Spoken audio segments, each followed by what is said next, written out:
Good evening, Assalamu alaikum, all honorable doctors, all viewers and homeopathic lovers. आज का हमारा session phosphorus और आज हम फास्फोरस के डिफरेंट शेड्स को डिस्कस करेंगे।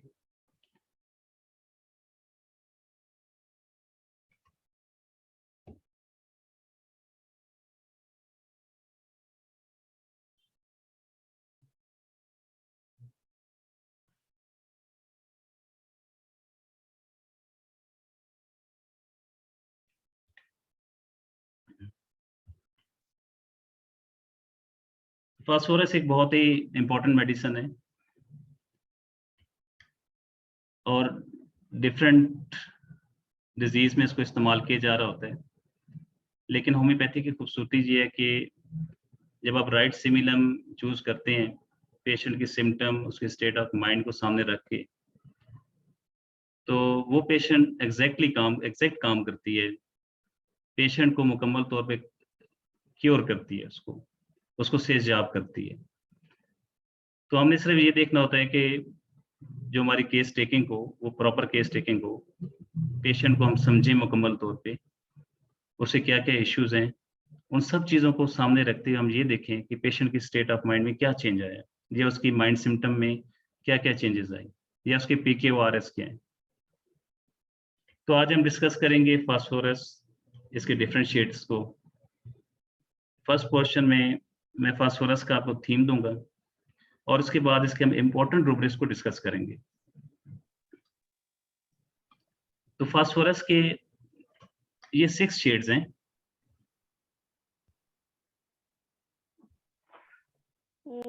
Lack of boundaries, diffusion, innocence, fear and anxiety, irresponsibility and avoidance,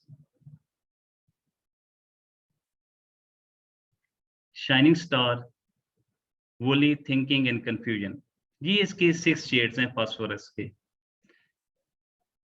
इसको शॉर्ट में हर एक शेड को हम थोड़ा थोड़ा डिस्कस करेंगे। फर्स्ट हम आते हैं पहले लैक ऑफ बाउंड्रीज या डिफ्यूजन। देखें डिफ्यूजन क्या है। डिफ्यूजन का मतलब ये है कि आप किसी भी गैस को लेते हैं, गैस पार्टिकल्स को, तो उसके पार्टिकल्स दूर तक बिखर जाते हैं जहां पे उनकी कंसंट्रेशन कम होती है। बाउंड्री का मतलब ये होता है हद। जब आप कोई भी किसी भी पर्सन के घर जाते हैं तो आपने एक बाउंड्री को सामने रखना होता है, एक हद को सामने रखना होता है। दूसरे से आप जब बात कर रहे होते हैं तो आपने एक लिमिट को सामने रखना होता है। फास्फोरस के अंदर लैक ऑफ बाउंड्रीज है, इसके अंदर कोई हद नहीं है। और डिफ्यूजन मीन कि ये दूर दूर तक फैला हुआ है। इसके रिलेशन, इसकी दोस्तियां, इसकी फ्रेंडशिप, इसका प्यार, इसकी दूसरों के साथ हमदर्दियां, ये दूर दूर तक फैली हुई हैं। इसकी कोई बाउंड्री नहीं है। एक्चुअली राइटर इसमें ये कहना चाहता है। फॉर एग्जाम्पल आप देखिए, आपके पास एक पेशेंट ऐसा आता है कि जो आपसे आते ही घुल मिल जाता है। ऐसे लगता है जैसे आप उसे बरसों से जानते हैं, या आप किसी से बड़े बाजार में या किसी जगह मिलते हैं तो वो आपके साथ इतना अटैच हो जाता है, इतना अटैच हो जाता है और इतना आपसे खुल खुल के बातें करता है कि आप समझते हैं कि यार ये तो पता नहीं मुझसे ये मुझे कब से जानता है, या मैं इसको कब से जानता हूँ। कोई भी चीज वो अपने दिल के अंदर नहीं रखता, खुल खुल के बातें करता है, कोई चीज आपसे छुपाता नहीं है। तो बाउंड्रीज का, लैक ऑफ बाउंड्रीज का मतलब ये है कि इसके अंदर कोई बाउंड्री नहीं होती, इसके अंदर कोई हद नहीं होती, ये खुले दिल का मालिक होता है।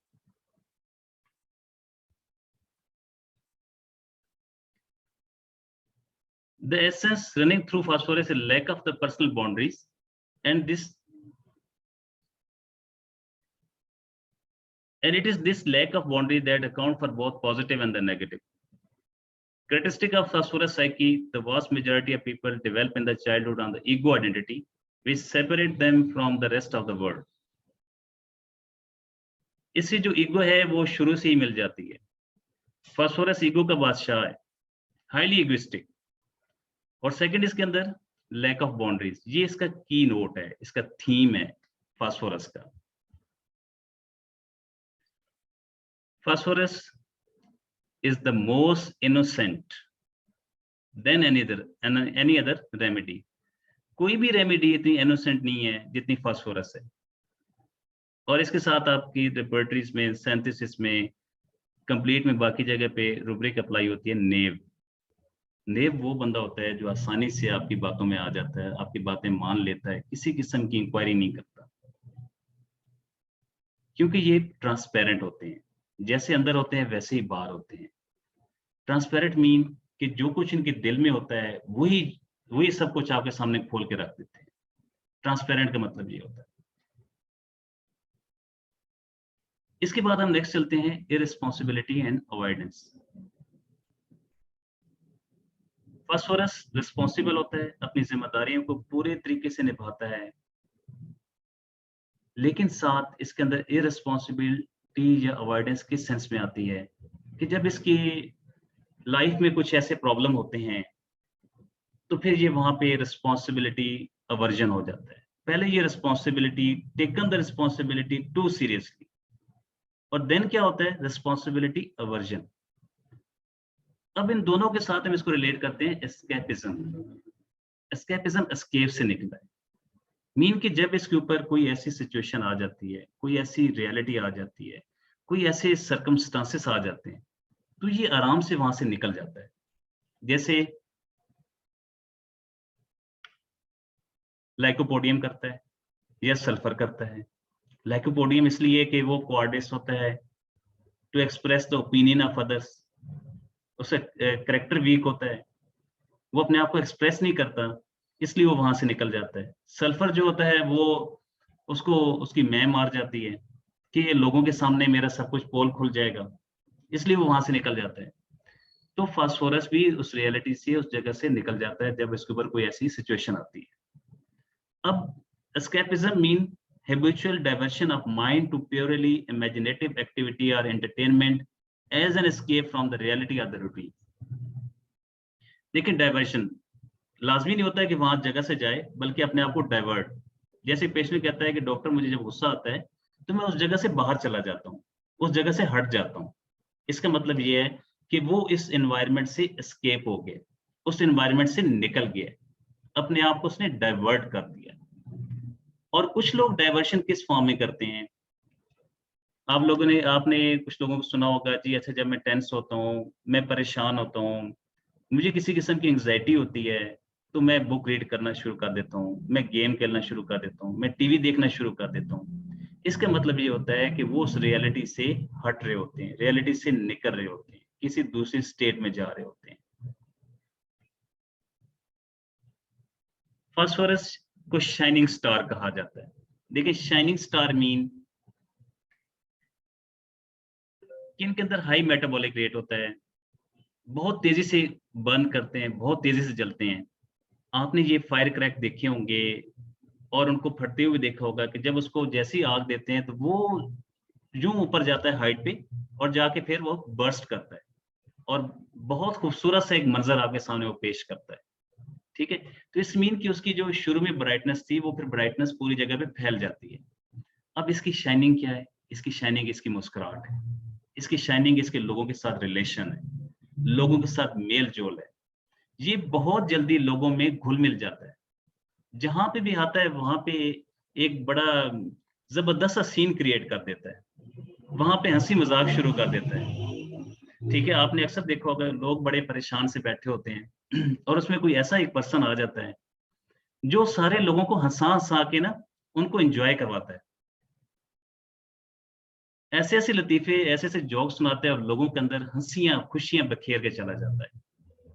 जैसे आपने एक मूवी है मुन्ना भाई MBBS, उसमें मुन्ना भाई का जो रोल होता है वो शाइनिंग स्टार होता है। आपने देखा होगा कि जब वो एक हॉस्पिटल में उसको जॉब कर रहा होता है, तो वो किस तरह लोगों को, जो कि एलोपैथिक दूसरे डॉक्टर ने उसको लाजवाब किया होता है, उन मरीजों को वैसे ही छोड़ा होता है, और लाइलाज मरीज होते हैं उनके अंदर कैसे ये मुस्कुराहटें बखेर कर उनको नॉर्मल लाइफ की तरफ लेके आता है। तो शाइनिंग स्टार फास्फोरस को इसलिए कहा जाता है कि ये लोगों की जिंदगी के अंदर खुशियां बखेरते हैं, उनको नॉर्मल लाइफ की तरफ लेके आते हैं। आपने मुन्ना भाई MBBS को देख ली कि वो जब उसके हॉस्पिटल में एक ऐसा बंदा होता है जो व्हील चेयर के ऊपर होता है, बेड के ऊपर होता है, उसकी आंखें बिल्कुल स्टिल होती हैं, डॉक्टर कहता है इसका कोई ट्रीटमेंट नहीं है, ये बस ऐसे ही पड़ा रहेगा, न वो बोलता है न सुनता है, कुछ भी इसके अंदर हिस्स नहीं होती। लेकिन मुन्ना भाई क्या करता है, उसको नॉर्मल लाइफ की तरफ लेके आता है, उसकी आंखों से आंसू जारी होते हैं। मीन के ये लोग शाइनिंग स्टार होते हैं, ये लोगों की जिंदगी में खुशियां बखेरते हैं, उनको नॉर्मल लाइफ की तरफ लेके आते हैं, उनको जिंदा दिल कर देते हैं। तो ये फास्फोरस के अंदर कमाल है। इसके बाद हम चलते हैं जी woolly thinking and confusion of identity. Woolly thinking का मतलब होता है नॉट क्लियर, कंफ्यूज थिंकिंग। क्योंकि ये फास्फोरस क्या है, साइकिक स्पॉन्ज है। और स्पॉन्ज क्या होता है, ये चीजों को अब्सॉर्ब करता है। जैसे आप उसको पानी में रखते हैं तो स्पॉन्ज क्या करता है, पानी को अब्सॉर्ब कर लेता है। तो फास्फोरस क्या कर, इसके ये जिन चीजों को अब्सॉर्ब करता है, ये लोगों की परेशानियां, लोगों के दुख, उनको अब्सॉर्ब करता है। सेंसरी, सेंसरी का मतलब ये होता है कि जो उसके आसपास अच्छी चीजें हो रही होती हैं, बुरी चीजें हो रही होती हैं, उनको ये अपने अंदर जज़ब कर लेता है, हजम कर लेते हैं उनको। इंटेलेक्चुअल, जो इल्म की बातें हो रही होती हैं, उनको भी ये अपने अंदर जज़ब कर लेता है। तो फास्फोरस को साइकिक स्पॉन्ज कहा जाता है कि ये अपने आसपास के एनवायरनमेंट, उसकी अच्छी चीजें, बुरी चीजें, उसके दुख सुख, खुशियां गमियां, हर चीज को अपने अंदर वो जज़ब कर लेता है।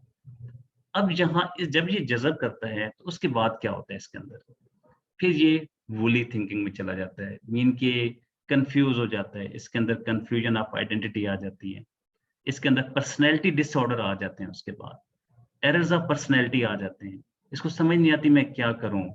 फिर ये कहता है कि मेरा माइंड सॉलिड हो गया, ठोस।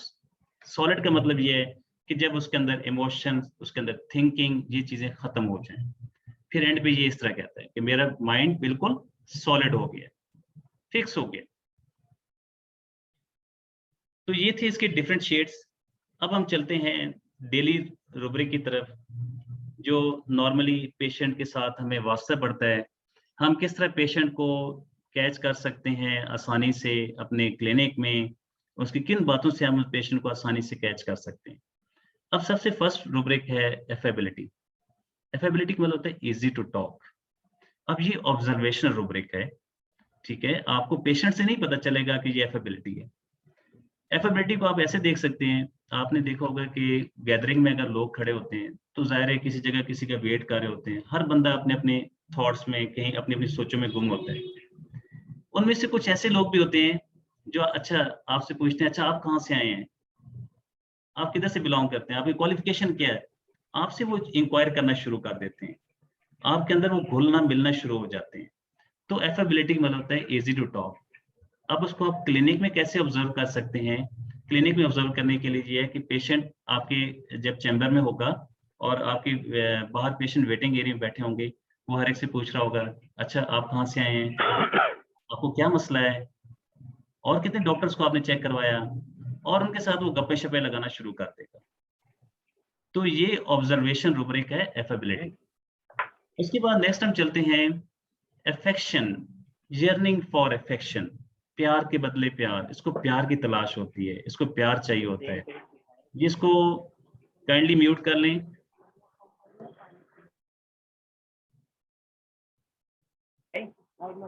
डॉक्टर एमपी सिंह, इसको म्यूट करें प्लीज।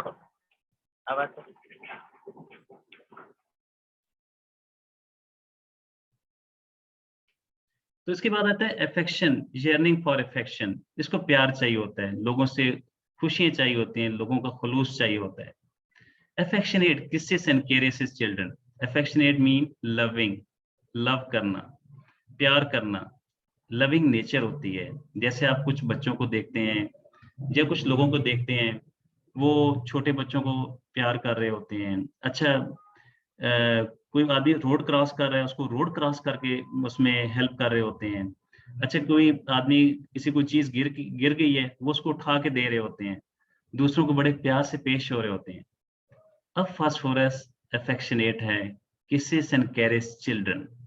ऐसा क्यों होता है?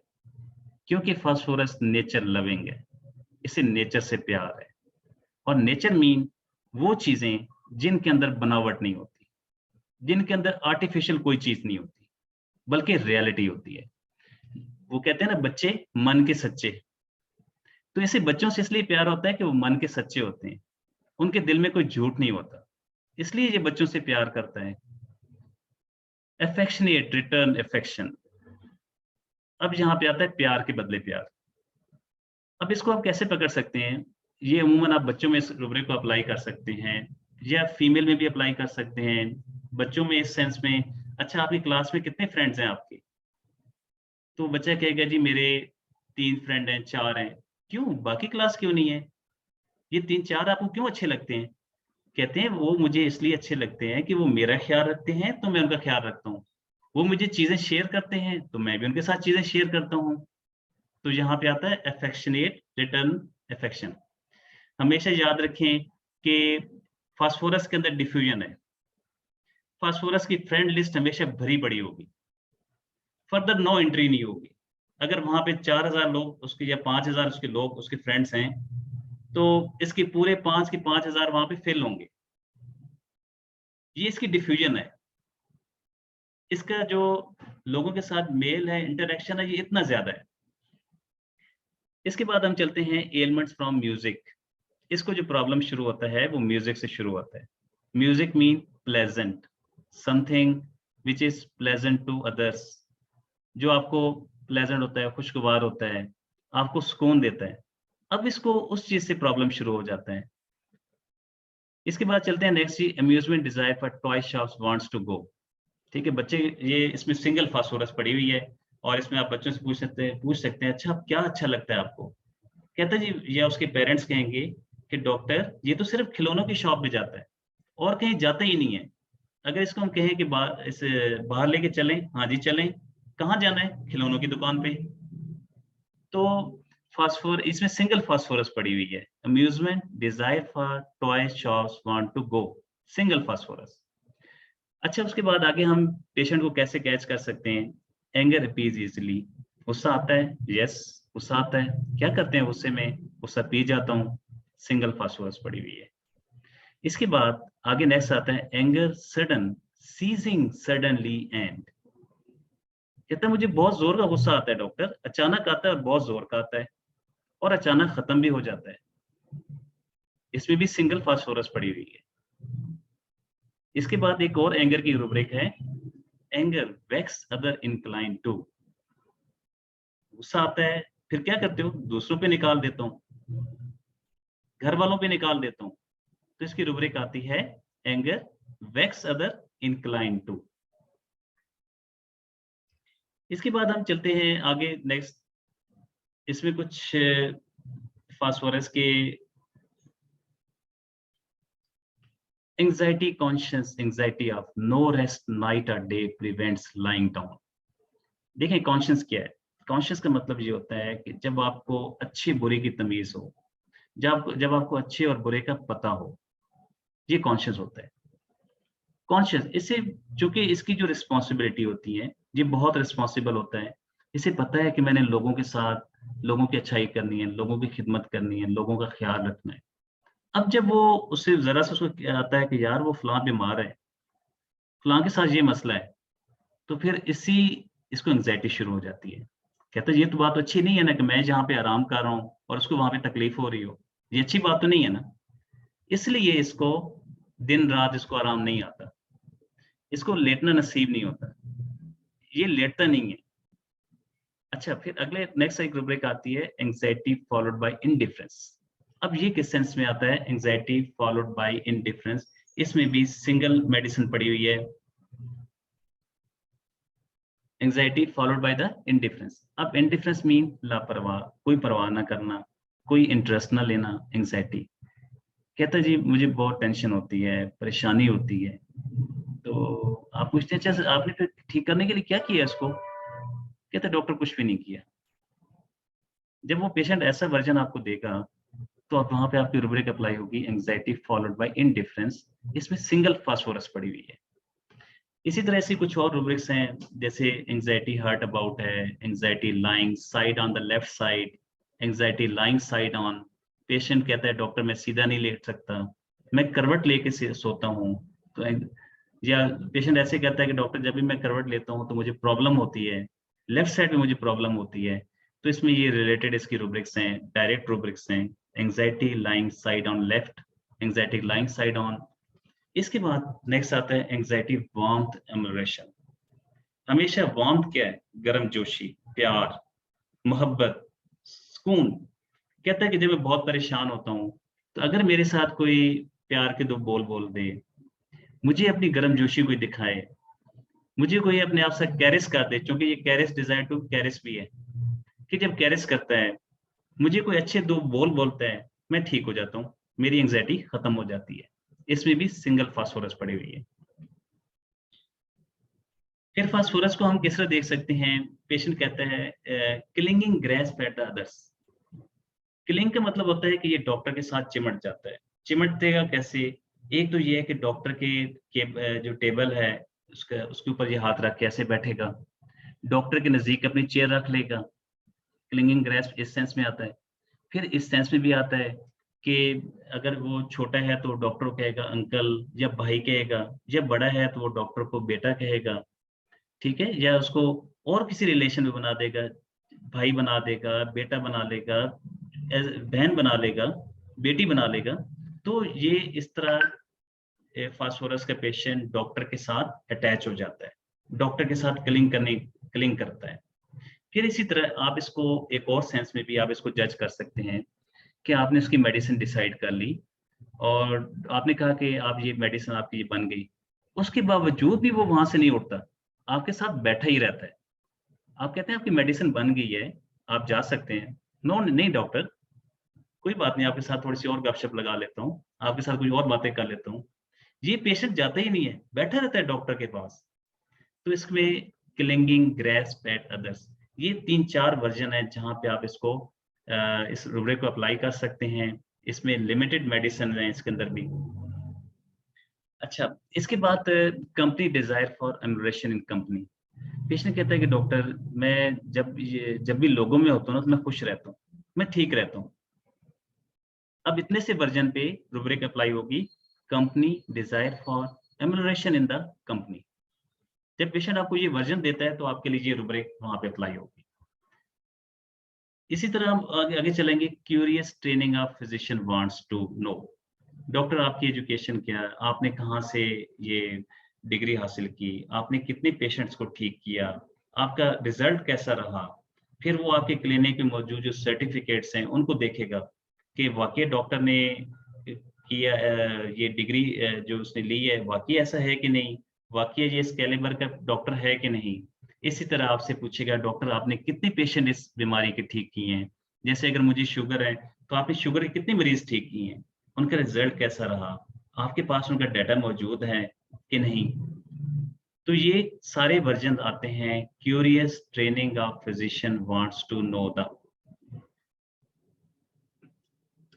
इसके बाद हम चलते हैं जी इसके मजीद इसके रूब्रिक्स की तरफ, और इसमें मैं कुछ डिल्यूजन्स में आपको लेके जाऊंगा। पेशेंट कहता है कि डॉक्टर मेरा दम घुटता है।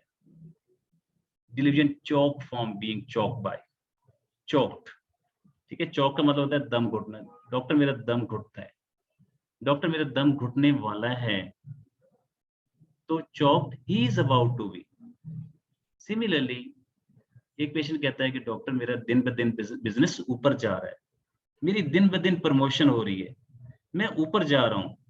तो delusion chair, rising up chair is. और फिर इसी के साथ रिलेटेड दूसरी रूब्रिक आती है delusion business success is. Doctor मेरा बिजनेस बड़े कामयाबी से चल रहा है, बड़े अच्छे तरीके से चल रहा है, बड़ा आगे मेरा बिजनेस प्रमोट हो रहा है और मेरी ग्रोथ बढ़ती जा रही है, मैं ऊपर जा रहा हूँ, मैं टारगेट अचीव कर रहा हूँ। तो इन सब के लिए रूब्रिक अप्लाई होती है delusion chair, rising up chair is. Similarly एक पेशेंट कहता है डॉक्टर, और इसके साथ एक और भी मैं रिलेटेड रूब्रिक है डिल्यूजन एलिवेटेड एयर, एलिवेटेड इन। ठीक है, मैं हवा में उछल रहा हूँ, हवा में ऊपर जा रहा हूँ, छलांग लगा रहा हूँ ऊपर की तरफ।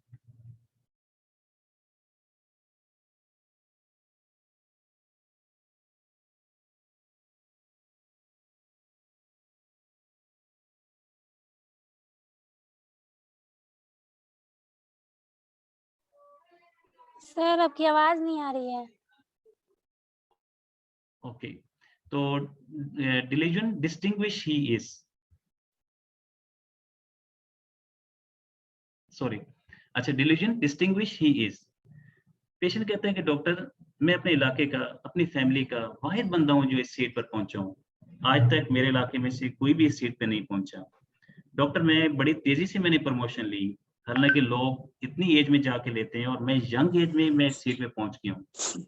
इसी तरह और जो वर्जन इसमें आते हैं वो ये है कि डॉक्टर मैं अनपढ़ हूँ, लेकिन फिर भी मैं पढ़े लिखों से अच्छा अच्छा काम कर लेती हूँ। जो काम पढ़े लिखे करते हैं, मैं अनपढ़ होने के बावजूद वो काम कर रही हूँ और उनसे अच्छा कर रही हूँ। मेरे काम में इतनी सफाई है। तो यहाँ पे रूब्रिक अप्लाई होती है, डिलीजन डिस्टिंग्विश ही इज। ये पेशेंट के 3 वर्जन आएंगे, तो इस पे आपकी रूब्रिक ये अप्लाई होती है। इसी तरह एक पेशेंट कहता है delusion rank he is a person of. Doctor मैं इस ओहदे पर हूँ, इस रैंक पर हूँ, मेरे पास ये ओहदा है, मैं प्रिंसिपल हूँ, मैं एडमिनिस्ट्रेटर हूँ, मैं एमडी लगा हूँ। मुख्तलिफ वो आपको दे सकता है, मैं कंपनी का ओनर हूँ, मेरे पास ये इतनी बड़ा ओहदा है। तो वहां पे रूब्रिक अप्लाई होती है, delusion rank he is a person of. इसमें 2-3 मेडिसिन पड़ी हुई हैं। इसके बाद नेक्स्ट आता है डिलीजन सीज एज। कहते हैं लगता है जैसे मैं जाम हो गया हूँ। डॉक्टर मेरे बाजू को दर्द होता है, तो जब दर्द होता है तो मेरा बाजू वहीं पे स्टिक हो जाता है, जाम हो जाता है, मैं हिला नहीं सकता। मेरे घुटने में तकलीफ होती है, मैं वहीं पे जाम हो जाता हूँ, मुझसे हरकत नहीं होती। तो यहाँ पे रूब्रिक अप्लाई होती है, डिलीजन सीज एज इफ, जैसे मैं जाम हो गया हूँ, मेरे पे मूवमेंट नहीं हो रही। अब ये टाइम बड़ा शॉर्ट है, इसको हम और इसकी डिस्कस कर लेते हैं इसकी। इसके बाद नेक्स्ट आता है dependent of other physician on the.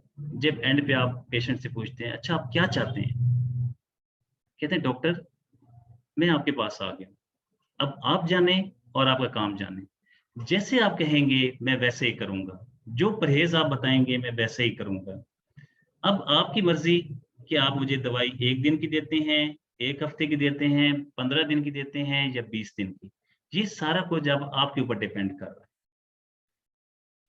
तो डिपेंडेंट ऑफ फिजिशियन ऑन, इसमें सिंगल रूब्रिक पड़ी हुई है, फास्फोरस, सिंगल मेडिसिन। इसके बाद आता है डिसकंटेंटेड हेल्थ अबाउट। ये वाहिद मेडिसिन फास्फोरस है जो कभी भी अपनी सेहत से मुतमईन नहीं होती, क्योंकि ये हाइपोकॉन्ड्रियासिस में भी होती है। बाकी जितनी मेडिसिन हैं उनमें डिसकंटेंटेड नहीं है, लेकिन वाहिद फास्फोरस, जब अगर पेशेंट ये कहता है कि डॉक्टर मैं अपनी सेहत से कभी भी मुतमईन नहीं होता, मैं कभी ठीक ही नहीं होता, मुझे कोई ना कोई मसला रहता ही है, आज तक कभी ऐसा हुआ ही नहीं है कि मेरी सेहत ठीक हुई हो, तो वहां पे आप सिंगल फास्फोरस पड़ी हुई है, डिसकंटेंटेड हेल्थ अबाउट, जो कभी भी मुतमईन नहीं होता। इसके बाद आता है discuss symptom with everyone, discuss हर एक को बताता है मेरा ये मसला है, मैं इतने अरसे से बीमार हूँ, मेरी ये बीमारी है, जो भी बाजार में उसको मिलता है उसको ये बताना शुरू कर देता है कि मेरे साथ ये मसला है। तो हर एक को ये अपनी सिम्टम बता रहा होता है, क्योंकि ये किसी के साथ अपनी कोई चीज छुपाता नहीं है। इसके बाद हम चलते हैं जी, ये टाइम, ठीक है, टाइम भी बड़ा शॉर्ट है, मैं आपको इसके कुछ फियर के वर्जन देते हैं, फिर हम इसके बाद नेक्स्ट जब हमारे आएंगे तो उसमें हम उसको डिस्कस करेंगे। एक रूब्रिक है slender disposition to hypocritical end. Slender disposition to hypocritical end. Slender का मतलब होता है किसी को इल्जाम लगाना जिससे दूसरों की शोहरत खराब हो, दूसरों की उसके, आप यूं कह सकते हैं कि उसकी शोहरत को नुकसान पहुंचे। हिपोक्रिटिकल, हिपोक्रिटिकल होता है ये मुनाफिक भी होता है, थोड़ा सा ये बताता है। अब देखें डॉक्टर क्या कहते हैं, सपोज आपके पास एक पेशेंट आया, पेशेंट ने कहा जी मैं फलां डॉक्टर के पास गया। अब जरा ये अंदाज देखेगा, तो डॉक्टर किसे क्या कहता है, उसको क्या पता, मेरी काबिलियत इतनी है, मेरे पास ये डिग्रीज हैं, उसके पास तो कुछ है ही नहीं, वो क्या जानता है। तो ये रूब्रिक होगी slender disposition to hypocritical end. Clear now, इसका वर्जन क्लियर हो गया इस रूब्रिक का। ओके ओके, नेक्स्ट अब जाते हैं जी स्टैंडिंग एमोलरेशन। पेशेंट कहता है कि डॉक्टर आप कहते हैं कि अच्छा आप कैसे ठीक होते हैं? जब आपकी तबीयत ज़्यादा खराब होती है, आपको पेन होता है, आपको और प्रॉब्लम होता है, आप क्या करते हैं? कहते हैं डॉक्टर एक ही सूरत में मुझे आराम आता है, मैं खड़ा हो जाता हूँ अपनी जगह पे। तो जब तक मैं खड़ा रहता हूँ, मैं ठीक रहता हूँ। स्टैंडिंग एम्यूलरेशन, सिंगल फास्फोरस पड़ी हुई है इसमें। Standing emulation, single phosphorus. Okay, इसके बाद हम चलते हैं जी रीएश्योर्ड इजीली। ये बहुत जल्दी आपकी बातों में आ जाता है, बहुत जल्दी आपकी बातें मान लेता है। एंग्शियस, एंग्शियस का मतलब होता है जब ये बेचैन होता है, आप इसको कहते हैं अच्छा ये मेडिसिन खाओगे ठीक हो जाओगे, फौरन मान जाता है, क्योंकि ये री मैग्नेटाइज भी है, मैग्नेटाइज इजीली भी है और रीएश्योर्ड भी है। इसको बस आप एक दफा एश्योरेंस दे दें, ये आपकी बात मान लेगा, आपके मुताबिक चलता रहेगा। इसके बाद नेक्स्ट आते हैं quite wants to pain during. आप पेशेंट से पूछते हैं आपको जब तकलीफ होती है आप क्या करते हैं? पेशेंट कहता है डॉक्टर मैं बस चुप खामोश हो जाता हूँ, मैं किसी से बात नहीं करता, मैं बिल्कुल खामोश हो जाता हूँ जब मुझे दर्द होता है, तकलीफ होती है। तो quite wants to be pain during, इसमें 3 मेडिसिन पड़ी हुई हैं। इसी तरह हम एक malicious dirty tricks on the others or their teachers desire to play। ये लोग ऐसी हरकतें करते हैं जिसकी वजह से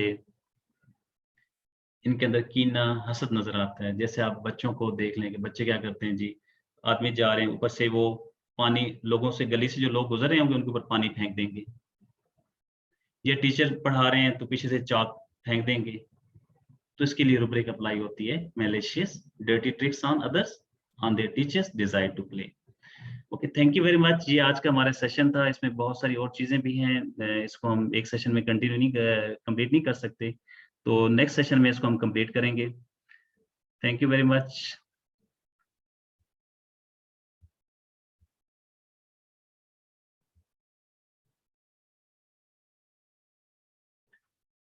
जी, इस हवाले से अगर कोई किसी का क्वेश्चन है तो आप रिज्वाइन हो, उसमें आप पूछ सकते हैं।